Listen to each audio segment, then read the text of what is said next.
نحمده ونصلي على رسوله الكريم أما بعد فأعوذ بالله من الشيطان الرجيم بسم الله الرحمن الرحيم أفأنت تسمع الصم أو تهدي العمي ومن كان في ضلال مبين فإما نذهبن بك فإنا منهم منتقمون أو نرينك الذي وعدناهم فإنا عليهم مقتدرون صدق الله العظيم. درود شریف پڑھیں. اللهم صل على محمد وعلى آل محمد كما صليت على إبراهيم وعلى آل إبراهيم إنك حميد مجيد.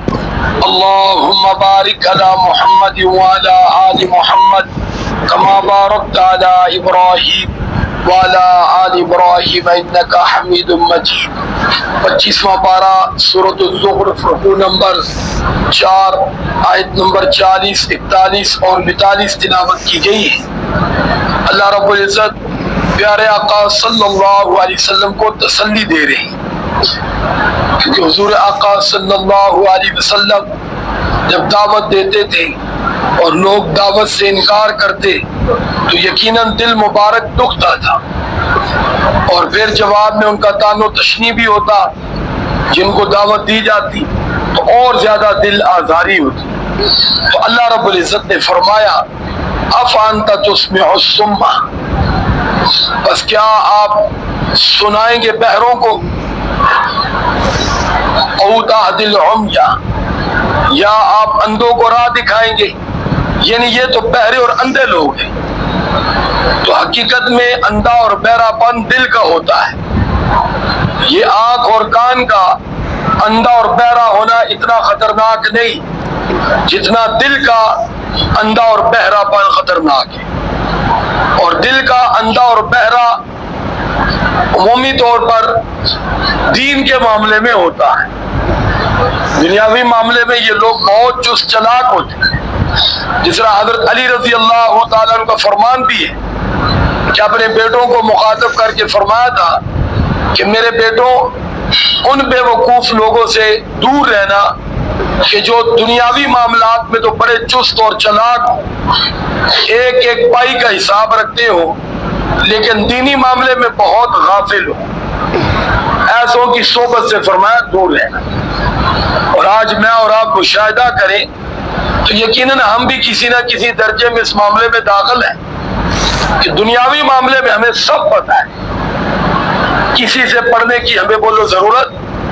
الٹا کوئی معاملہ ہو تو کہتے ہیں میں اتنا بھی جناب وہ بھولا بھالا نہیں ہوں، مجھے سارا پتہ ہے.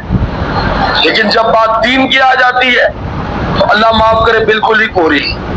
ہاں جی، تو اس لیے اس کورے پن کو دور کرنا ہے اور اپنے اندر دین سیکھنے کی طلب پیدا کرنا. تو اللہ رب العزت فرماتے ہیں وَمَنْ كَانَ فِي ضَلَالٍ مُبِينٍ، اور آپ اس شخص کو راہ دکھائیں گے جو کھلی گمراہی پہ ہو. یعنی یہ لوگ تو اندھے بھی ہیں، بہرے بھی ہیں اور بالکل کھلی گمراہی پر بھی. یتبع شیبہ، یہ ولید بن مغیرہ جن کو لوگ کہتے ہیں کہ اگر نبی ہوتا تو مالدار ہوتا، فرمایا یہ تو ایسے لوگ ہیں، یہ تو دل کے کانوں کے فرمایا اندھے اور بہرے ہیں. پھر اللہ رب العزت نے فرمایا کہ فَإِمَّا نَذْهَبَنَّ بِكَ، فرمایا کہ بے شک آپ کا رب آپ کو لے جائے، یعنی آپ کو وفات دے دے، موت دے دے، آپ کا وقت قریب ہو. فَإِمَّا مِنْهُمْ مُنْتَقِمُونَ، اور پھر ان سے اللہ تعالیٰ انتقام لے، ان کو پکڑے، ان کافروں کی گرفت کرے. او یا نُرِيَنَّكَ الَّذِي، آپ کی زندگی میں ان کو پکڑ لے. پہلی آیت میں یعنی آپ کے جانے کے بعد ان کو پکڑ لے، ایسا بھی ہے. یا فرمایا کہ آپ کی زندگی میں پکڑ لے اور آپ کو دکھا دے. وَعَدْنَاهُمْ، جو ہم نے ان سے وعدہ کیا عذاب کا. تو اللہ تعالیٰ نے یہ دوسری آیت میں جو صورت بیان کی ہے یہ پھر عملاً واضح ہوئی کہ بدر کے اندر اللہ تعالیٰ نے پاک پیغمبر صلی اللہ علیہ وسلم کو ان سرداران مکہ کا انجام دکھا دیا، کفار مکہ کا انجام دکھا دیا کہ 70 سردار مارے گئے، قتل ہو گئے، ہاں جی گرفتار ہو گئے، باقی بھاگ گئے۔ اللہ تعالیٰ نے اپنا انتقام جو ان سے لیا پیارے آقا صلی اللہ علیہ وسلم کی زندگی میں فرمایا جھلک دکھا دی۔ پھر حضور آقا صلی اللہ علیہ وسلم کے انتقال کے بعد تو بس کفار کی پکڑ شروع ہوئی، اور حضرت عمر رضی اللہ عنہ کے دور میں تو اسلام تیزی سے آگے پھیلنا شروع ہو گیا۔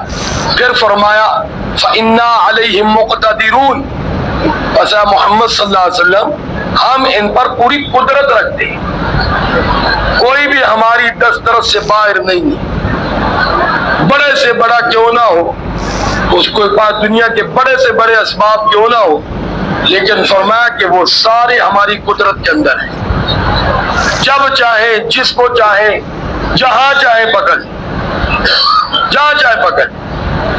اب ابو لہب، اس کو جب لوگ کہتے تھے کہ اپنے بھتیجے کی اس طرح بےادبی نہ کیا کر، گستاخی نہ کیا کر، برا بھلا نہ کہا کر، ڈر یتیم بھی ہے، تو وہ کہا کرتا تھا میرے پاس بڑا مال و دولت ہے، یہ میرے بیٹے کس کام کی ہے، لیکن اللہ رب العزت نے جب پکڑا تو مال بھی موجود تھا، بیٹے بھی موجود تھے، لیکن کوئی اس کو بچا نہیں سکا۔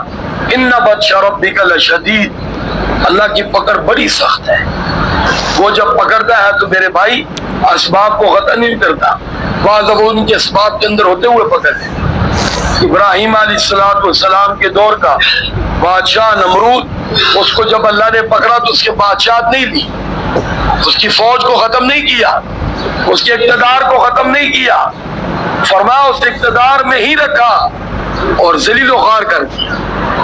وہی جو آ کر سجدہ کرتے تھے، اسی بادشاہ نے خود حکم جاری کیا کہ اب جناب آداب بدل گئے، پہلے حکم تھا جو آئے گا پہلے سجدہ کرے گا، اس نے کہا اب بادشاہی آداب یہ ہے کہ جو بھی آئے جوتی اتارے اور بادشاہ کے سر میں جوتیاں مارے۔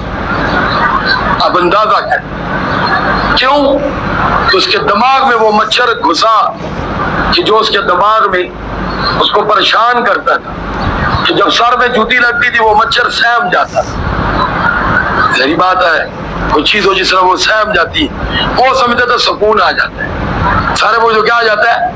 آپ اندازہ کریں اللہ یوں پکڑا اس اللہ نے، اور یوں اس کی ذلت کی کہ وہی کہہ رہا کہ آؤ اور میرے سر میں کیا مارو، جوتے مار۔ تو بتاؤ سر میں جوتے مارنا عزت ہے ذلت ہے؟ بولو بھائی۔ اور یہ شاہی آداب بن گئے، بادشاہ وقت نے خود حکم جاری کر دیا، تو یوں اللہ تعالیٰ نے اس کو نشانہ عبرت بنا۔ تو اس لیے میرے بھائی ان آیات میں مجھے اور آپ کو بھی جہاں تسلی ہے پیارے آقا صلی اللہ علیہ وسلم کی برکت سے، جنہیں اگر ہم بھی حضور صلی اللہ علیہ وسلم کے نائب بن کر دعوت کا کام کر رہے ہیں، اور ہمیں بھی ایسے لوگوں سے واسطہ پڑتا ہے کہ جو جواب میں طعن و تشنیع کرتے ہیں، پریشان کرتے ہیں، تمہارے لیے بھی تسلی کا مضمون ہے۔ اور اس کی دوسری صورت بھی ہے، اگر ہم پیارے آقا صلی اللہ علیہ وسلم کی دعوت سے منہ موڑے ہوئے ہیں تو ابھی وقت ہے پیارے آقا صلی اللہ علیہ وسلم کے لائے ہوئے دین کو سینے سے لگا لیں، ورنہ یہ آیات میرے اور آپ کے لیے کسی وقت بھی اللہ کی پکڑ آ سکتی، اللہ کی گرفت آ سکتی ہے، لیکن جب وہ پکڑ لے گا تو پھر کوئی ہمیں چھڑا نہیں سکے گا۔ اس لیے یہ دونوں صورتیں یہاں ہیں کہ اگر ہم دائی ہیں تو پھر تو بڑی خوش قسمتی ہے، پھر تو آگے بڑھتے رہے، کسی سے کوئی ٹینشن نہ لیں، اور اگر مجرم ہے تو اپنے جرائم سے واپس آئے، توبہ کر لیں، اللہ کی طرف رجوع کر لیں، دین کے بارے میں اندھا اور پیراپن ختم کر دیں، غلط راستے پہ اس راستے کو چھوڑ دیں، ابھی وقت ہے میرے بھائی، ورنہ اللہ رب العزت ڈھیل دیتے ہیں لیکن ہمیشہ نہیں ہوتی، ایک وقت تک ہوتی ہے، ہر شخص کو اللہ ٹائم دیتی ہے، لیکن قدرتی بات ہے یہ اتنا انمول اور قیمتی چیز ہے، یہ وقت غریب فقیر سب کو اللہ فری میں دیتا ہے، لیکن جب ختم ہو جاتا ہے نا تو پھر اس کی قدر بھی آتی ہے، افسوس بھی ہوتا ہے، لیکن دوبارہ ملتا نہیں، دوبارہ بولو ملتا، یہ پکی بات ہے، پیسوں سے نہیں ملتا وقت، کوئی مائی کا لال وقت کو خرید نہیں سکتا، اور اللہ نے یکساں ہر ایک کو دیا ہوا ہے۔ اب دیکھو نا آج کا دن چڑھا ہے تو یہ نہیں ہے بادشاہوں کے لیے چڑھا ہے، ہر ایک کے لیے، ہاں جی، تو یہ بڑی قیمتی چیز ہے۔ اللہ مجھے اور آپ کو ابھی اس کی قدر نصیب فرمائے۔ وآخر دعوانا ان الحمدللہ رب العالمین۔ درود شریف پڑھ۔ اللہم صلی علی محمد وعلی آل محمد کما صلیت علی ابراہیم وعلی آل ابراہیم انک حمید مجید۔ اللہم بارک علی محمد وعلی آل محمد کما بارکت علی ابراہیم وعلی آل ابراہیم انک حمید مجید۔